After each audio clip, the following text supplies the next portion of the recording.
Operação Lava Jato, o doleiro Alberto Youssef prestou depoimento na tarde desta segunda-feira após 2 adiamentos. E o último foragido se entregou hoje em Curitiba. Adarico Negromonte Filho, irmão do ex-ministro das Cidades, Mário Negromonte, chegou à sede da Polícia Federal de Curitiba de táxi por volta das 11 horas da manhã. Segundo a advogada, Negromonte Filho já prestou depoimento, mas não deu detalhes sobre o que foi falado.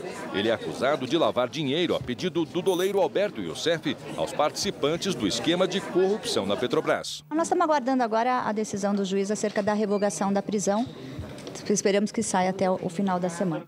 Também nesta segunda-feira, a Galvão Engenharia apresentou à Justiça comprovantes do pagamento de quase 9 milhões de reais em propina à Petrobras. Em um dos recibos, foram pagos 660 mil reais por uma consultoria prestada por um engenheiro ligado a Renato Duque, ex-diretor de serviços da estatal, preso na operação. Com os novos documentos, subiu para 12 milhões e 800 mil reais o valor que a Galvão Engenharia teria pago de propina aos operadores do esquema. Os procuradores do Ministério Público Federal dizem já ter provas suficientes para condenar todos os presos na Operação Lava Jato. Até o dia 20 de dezembro, o MP deve pedir a condenação de 15 envolvidos. Entre eles, os ex-diretores da Petrobras, Paulo Roberto Costa e Renato Duque, e 11 empreiteiros. Eles devem responder, entre outros crimes, por lavagem de dinheiro e organização criminosa. Que não pode é prender para investigar e ele está preso sem processos. Tanto que o Ministério Público dá a notícia de que tem elementos para uma futura denúncia. Eu acho que a inversão está plena aí. Prender para averiguações remonta a um tempo que não é este. E o presidente do Supremo Tribunal Federal, Ricardo Lewandowski, anunciou que a ação que impede a Petrobras de fazer contratos sem seguir a lei de licitações terá prioridade de julgamento. A matéria chegou ao STF em 2005 e até hoje aguarda uma decisão. Este processo está sob vista de um ministro. Assim que essa vista for devolvida e dentro das possibilidades da pauta, ele terá prioridade para ser julgado pelo plenário.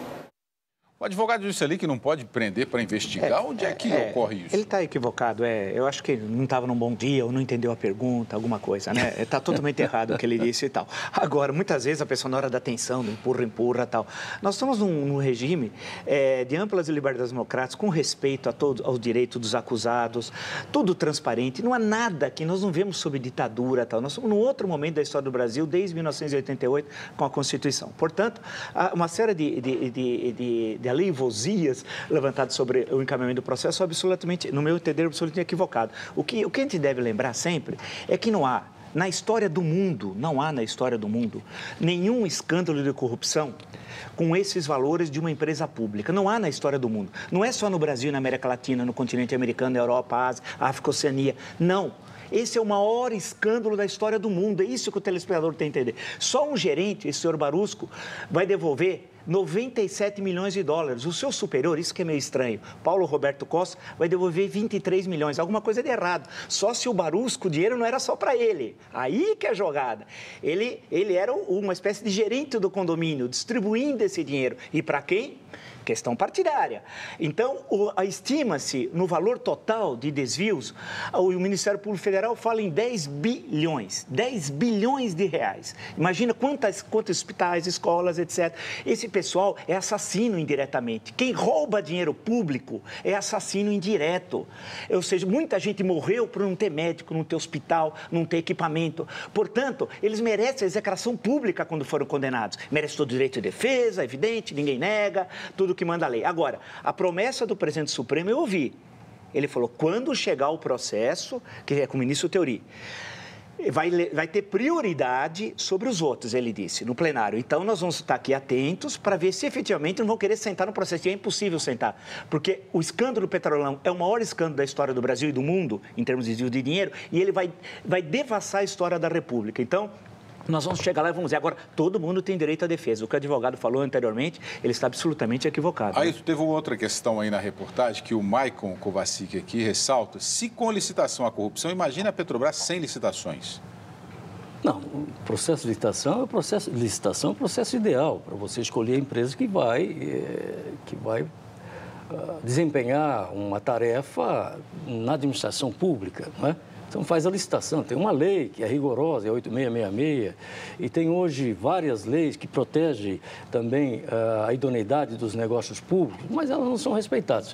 O que eu fico curioso, William, é o seguinte: o Tribunal de Contas diz que o overprice nas obras públicas, que apurou em várias obras públicas, varia entre 15% a 20% no mínimo do valor das obras. A denúncia que é feita aí pelos próprios funcionários da Petrobras, que estão presos, esses diretores, é de que 3% ia para um partido, 2% ia para outro e 1% ia para outro. Muito bem. E os outros? Se era 20%, o que se fazia com essa diferença?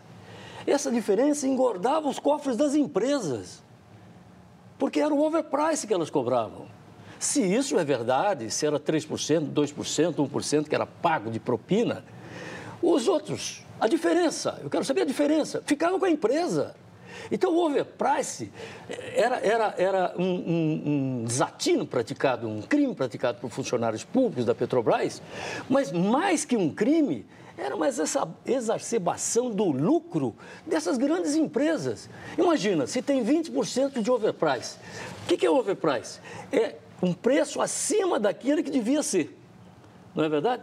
20% de 100 milhões, você imagina, são mais 20 milhões. Se desses 20 milhões você tira 3% para um partido político, 2% para outro, 1% para outro, você tirou 6%. E os outros 12 milhões ou coisa assim, se eu estou fazendo conta errada ou não. A diferença ficava com a empresa.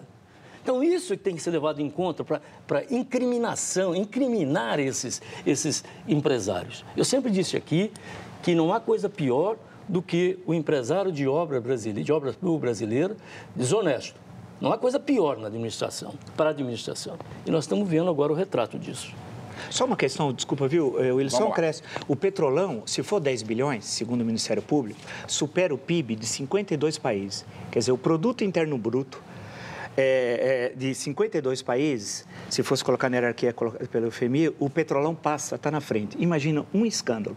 E lembrar que o senhor Paulo Roberto Costa, já tem agora foto, mandou um e-mail para a ministra da Casa Civil, senhora Dilma Rousseff, comunicando que o TCU fez a sua função. A gente critica o TCU é o Tribunal de Contas da União, mas ele tinha mandado parar a refinaria de Abreu Lima.